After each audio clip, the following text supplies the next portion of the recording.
I built this rocket, sent my homework to space, and then showed my teachers, but they might expel me, so everything comes down to how they answered this question. So, does this mean I still have to do my homework? But I know what you're thinking, Colin, how on earth did you end up here? And what's wrong with you? And luckily for you, I put together only the funniest moments from my rocket science and creation. So if you've ever wondered how rockets are actually constructed, the fascinating science behind them, and whether building one can get you out of your homework or not, I broke it all down into this fun yet informative 3-part crash course, ending with the launch, starting with step 1, the nose cone. I haven't built it yet, so this is kinda awkward. But luckily for me, this part came fully assembled, and you'll notice that if you look at it from the side, it makes almost a perfect parabolic shape. But why does it look like this? How does it help the rocket, and is it edible? The first clue I found while solving this mystery was that as rockets blast off, they have to push through millions of tiny air particles blocking their pathway up. We call this air resistance that slows down the rocket drag, which is represented by this formula. But because math scares me, a much easier way to visualize it is by first imagining you're jumping into a pool. If you're trying to cover the most distance possible while minimizing damage, you don't want a belly flop because nobody wants to hear the sound you make, and it would be way harder to push through all of those molecules with such a wide surface area. However, if you instead assume a pointier shape, you'll make a much prettier noise and can displace the molecules easier. Therefore, since air behaves like a fluid, these pointier shapes allow the rocket to shoot up with the least resistance and damage, protecting its valuable equipment and covering the most distance possible. Which is why almost every rocket you see assumes this parabolic shape. And before I get to the launch where so many things went wrong, let me introduce you to section 2, the upper body tube. I still haven't built it yet.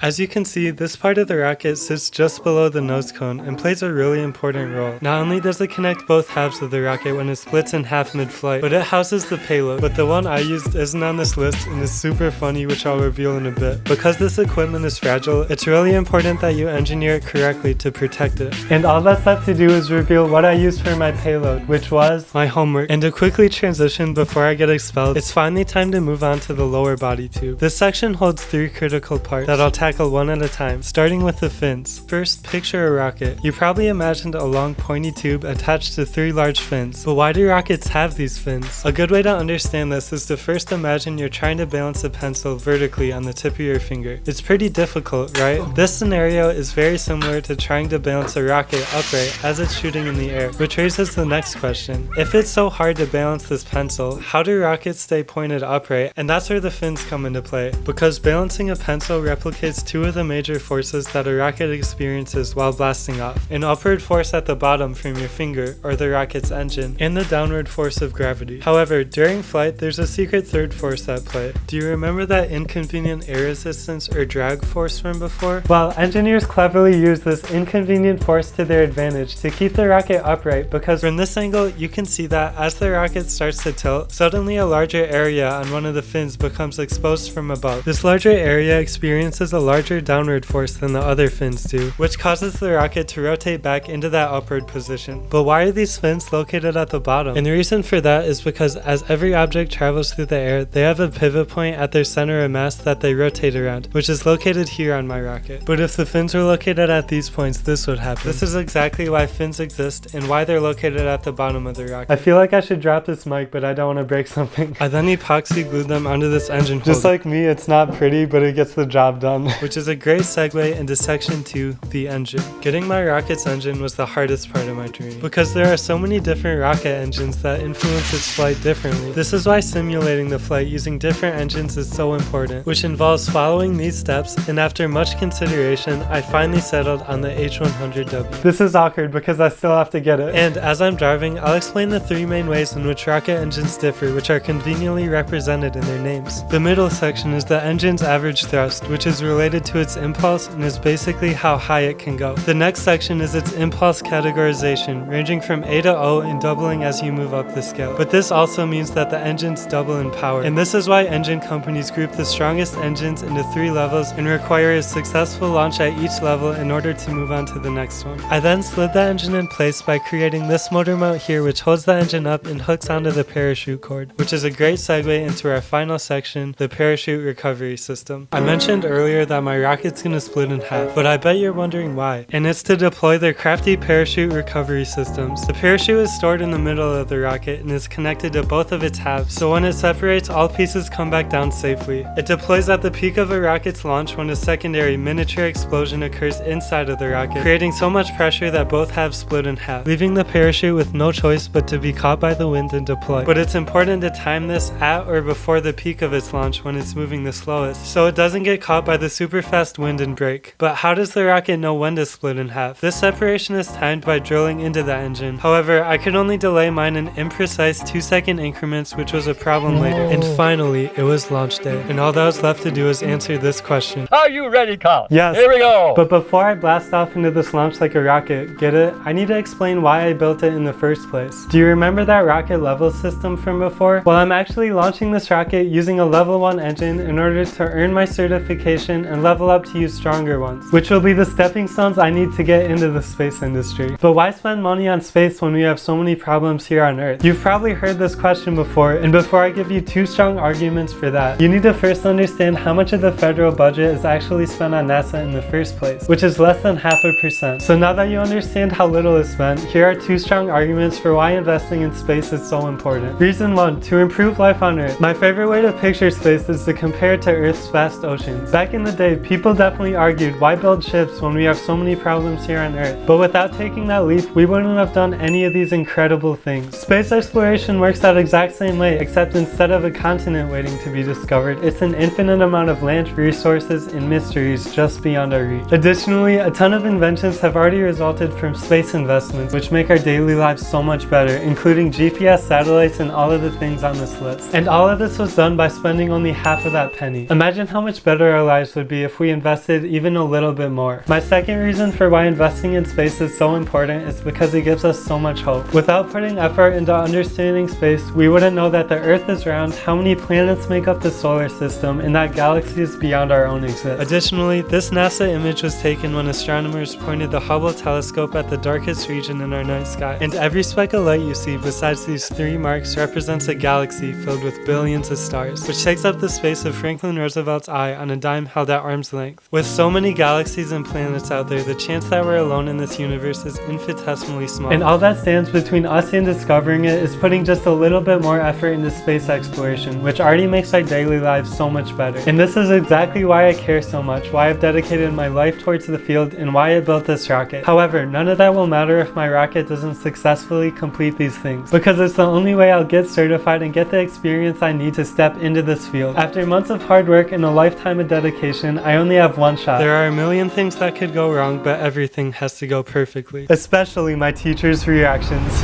First of all, thank you so much for being here. I'm just gonna ask a few questions to the leads before we start. Could you just start by saying your name and how you know me? John Van Ord. I know Colin as a student in a class I'm teaching. Gerard Brown, and one of my supervisees as one of my RAs, resident advisors here. My name's Travis Doom. I'm a first-year engineering instructor at the University of Michigan. And what do your enemies call you? My enemies? They don't get to call me anything anymore. That's true.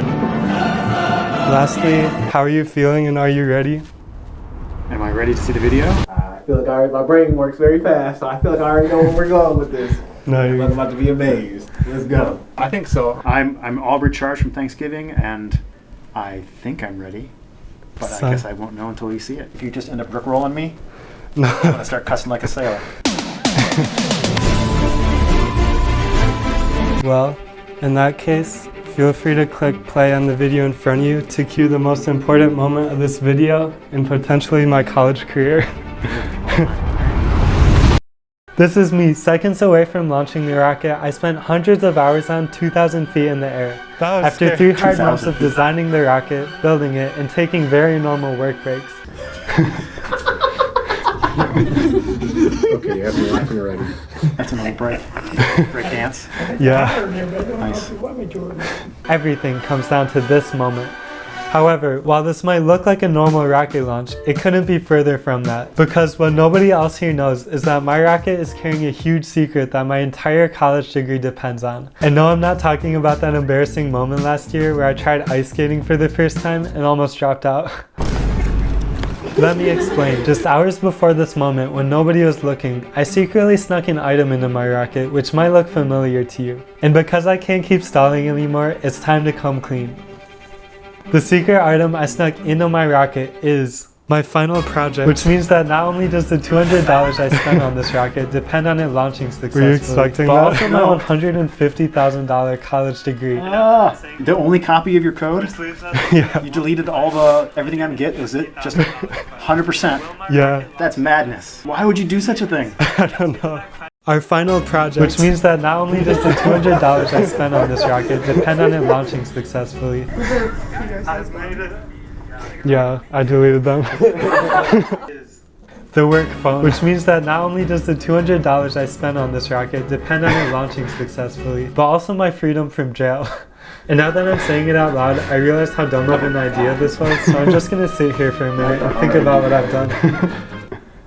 Which leaves us with this one final $150,000 question. Will my rocket launch successfully, or will it explode along with all of my hopes and dreams? The answer to that question is entirely in your hands, and no, I'm totally not deflecting because I'm nervous. So whenever you're ready, please click play on the video in front of you to cue the most important countdown of my life. Alright, so we're gonna see if our slideshow will explode or not. That's the intro. Yeah. That was a smooth intro. Thank you. Were you expecting that? No, not at all. Click play and see what happens to our work phone. I hope we have a duty phone for tonight. James might be compromised. What do you think's gonna happen to my PDR slides and my cameo? I have confidence in you. It's gonna come back. I'm hoping the rocket is in one piece, but I don't know if you. We'll see how your, not just setting it up, but how your parachute or any sort of retrieval is, and then finding it. So I'm confident the rocket will go up. The question is whether you can find it in the end. Right? Yeah, definitely. So you're wanting to make this like a real life or death engineering situation with the pressures associated with making certain you've got all your tolerances in place because you only got one go. Yeah, one shot. Well, that's how it's gotta be. That's a very interesting way to put a lot. And there's enough pressure on college students that you're doing that to yourself. Just gotta up the stakes, you know. Well, I hope that this doesn't end in tears then. You're still smiling. Hopefully. So I'm gonna assume it doesn't end in tears. Smiling But through if the this ends pain. with a conversation where you're looking for an extension, it will be a unique way to ask for an extension. I blew up my project. That would never happen. Are you ready, Colin? Yes. Here we go. And 3, 2, 1.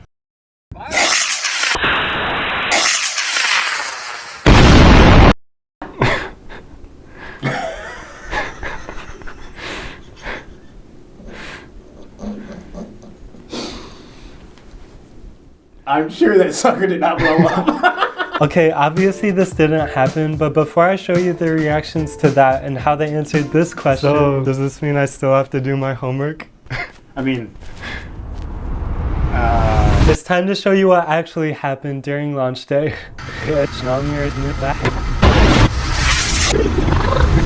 And this is exactly why I care so much, why I've dedicated my life towards the field, and why I built this rocket. However, none of that will matter if my rocket doesn't successfully complete these things, because it's the only way I'll get certified and get the experience I need to step into this field. After months of hard work and a lifetime of dedication, I only have one shot. There are a million things that could go wrong, but everything has to go perfectly. Are you ready, Colin?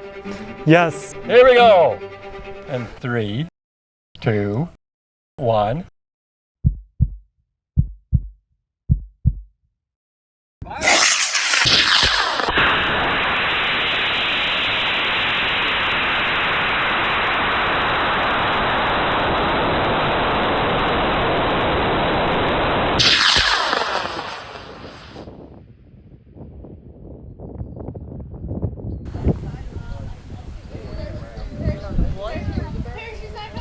No. Oh my god. That was scary. It actually did the parachute. Everything was going perfectly. That was until this happened. Oh, it went in the trees, which was a huge issue because the only way I'll get certified and for any of this work to matter is if I'm able to somehow find it. I see it. And bring it back to the judges in one piece. But then this happened. I have good and bad news. The bad news is I couldn't find the parachute anywhere and I'm really worried. But the good news is we were able to get the rocket back. And all that was left to do was see what the judges thought. I've made it. Looks like a rocket to me. Okay, but you need it. Thank you. And there you have it. Before I show you my teacher's reactions, I finally earned my certification, a ton of engineering knowledge, and so many memories with the amazing people who supported me along the way. I hope this video taught you a ton about engineering and why space is important, but most importantly, I hope this shows you that no matter how crazy our dreams may seem, even when it feels like there's a dense forest filled with sticks and bushes standing between you and your goals, as long as you don't give up, chase after them, and take those first steps into that dense forest. While it's not going to be easy and you might even get pricked along the way, you'll certainly reach them. And even if you don't right away, you'll definitely get a lot closer to them, and who knows, maybe you'll enjoy where you end up even more than where you initially sought out for. But I think I'm forgetting one last thing.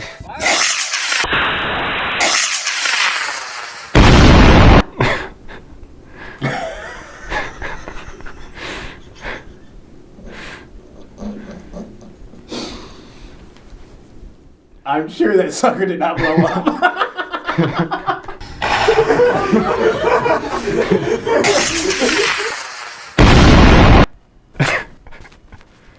That's not. It's not good. That did not happen. What do you mean? It's so realistic. You didn't have enough propellant for that kind of explosion. No way. Not buying it.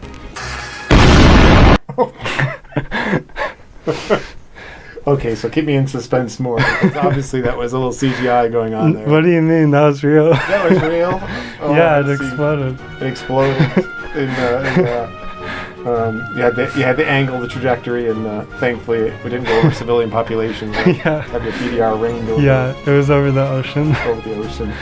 Nah, this was smooth. That launch, was that a GoPro you had on it sitting there? Yeah, just a little camera I put on. Was it able to, did that survive as well? No, it all got blown up.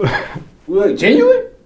No. No, I can tell, I can tell effects when I see effects. Okay, maybe showing them my homework exploding won't get me out of it, but surely they'll at least pity me, right? So, does this mean I still have to do my homework?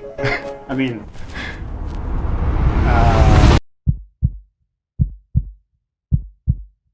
yeah, for sure. If you want to pass the 280, you don't have to pass 280, I guess. But Dang. I'm not buying that explosion. Guess I'm back to the drawing board. Yeah. So, does this mean I have to do my presentation now? Oh, that was funny. Thank you. So, does this mean I have to do my homework now? It looks like you do. Dang.